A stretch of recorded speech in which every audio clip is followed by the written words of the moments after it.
आणि पोटात दुखत होतं आणि उलट्या होत होत्या. आणि आम्ही तिला 8 वाजता ॲडमिट केलं. मग त्या सिस्टरमधला 8:30 डॉक्टर होते. ते डॉक्टर म्हटले 8:30 वाजता तिला सिटी स्कॅनला न्या.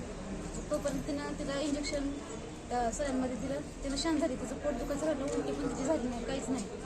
आणि सिटी स्कॅनला नेलं. तिथे ती एवढी घाबरली, तिला काहीच कळत नव्हतं. तिथून आल्यापासून तिनं परत शांत झालीच नाही.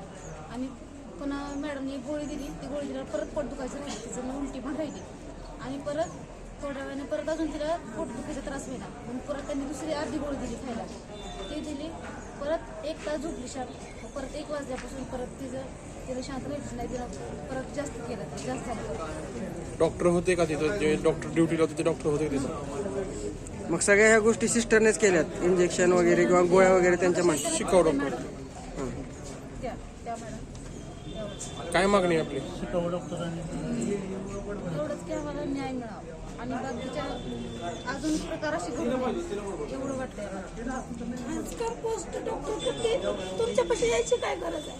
तुम्ही जर वेळेला नाही पोचल्यानंतर तुम्ही पुढचं पेशंट कसं आवडणार फोन करू आहे? शकता सिस्टर? तुम्ही डॉक्टर लोकांची वर्दी कशासाठी? मग तुम्हाला आज पेशंट तुम्हाला कुठल्या हालतीत आहे ते तर तुम्हाला कळत असेल. पैसे फुकटचे आहेत का तुम्हाला?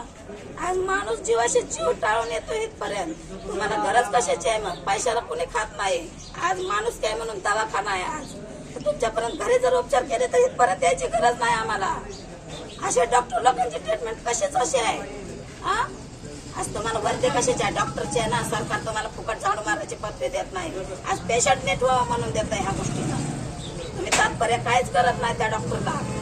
नुसते असे गपले गप केले तर पुढचे पेशंट काय म्हणेल? आज आमचं गेलं, उद्या दुसऱ्याचं आहे. आज ह्या जगात हजारो माणसं आहेत जगणारी करणारी. आणि ह्या माणसाचा विचार कोणी करा? स्वतंत्र घरात सुद्धा आज आपल्या असणार आहे ती. डॉक्टरच्याही घरात एक पेशंट असतो. तुम्ही असं मरू द्या चाल का? आज त्याचे हावभाव तर बघू द्या चाल का? मग कशा डॉक्टरचे तुमच्यापाशी पर्यंत येण्याची गरजच काय तुम्हाला? घरी आम्हाला करता येत नाहीत का औषध गोळ्या? हा, आज आज लहान मुलीचा जीव तुम्ही खेळल्या, कुठल्या गोष्टीला खेळलात? ह्याच माझ्या मरणाच्या दारात मी ह्याही वाचले. पण आज माझी माणसं बरोबर होती. पण अशा डॉक्टर लोक नव्हती पहिली. आताचे सगळे नुसते भलते पोट भरणारे डॉक्टर लोक. असं नाही की तुम्ही पैसा करा ना, तुम्ही पेशंट बी बघा ना.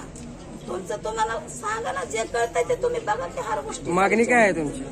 आम्हाला हे डॉक्टरने आज विलास केला नाही. तुम्ही प्रोसेस करून हे डॉक्टर इथं पोचले नाही. त्याचा पर्याय काय करायचा सांगा? हा, ठीक आहे. एक पत्र वगैरे घेऊन या. आज दिनांक 12 रोजी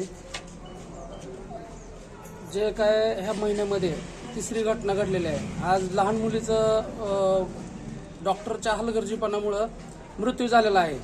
धाराशिवमध्ये मेडिकल कॉलेज आणून मेडिकल कॉलेजमध्ये जे काय स्टाफ आहेत ते सुद्धा जे काय शिकाऊ आहेत त्या शिकाऊमुळं ह्या मुलीचा आज मृत्यू झालेला आहे.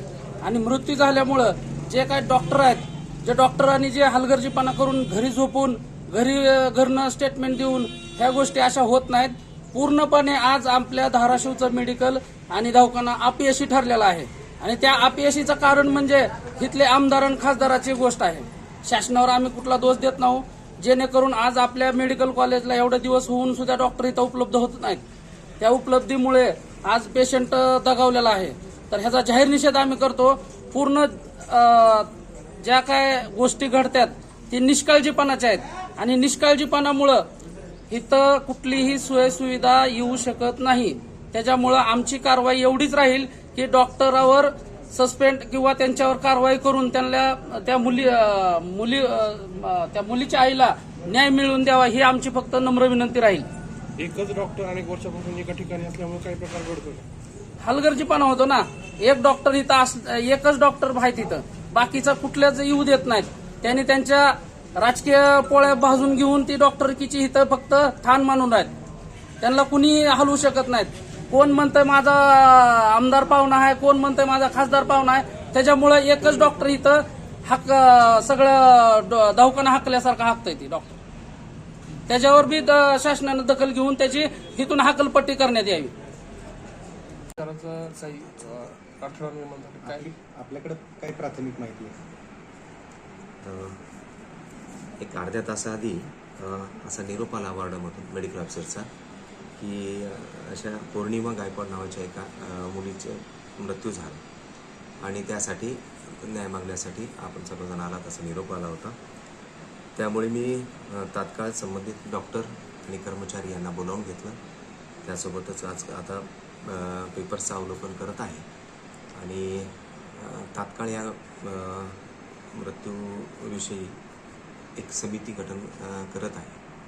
तर त्या समितीला 24 तासाच्या आत अहवाल देण्यासाठी पुन्हा सांगणार आहे.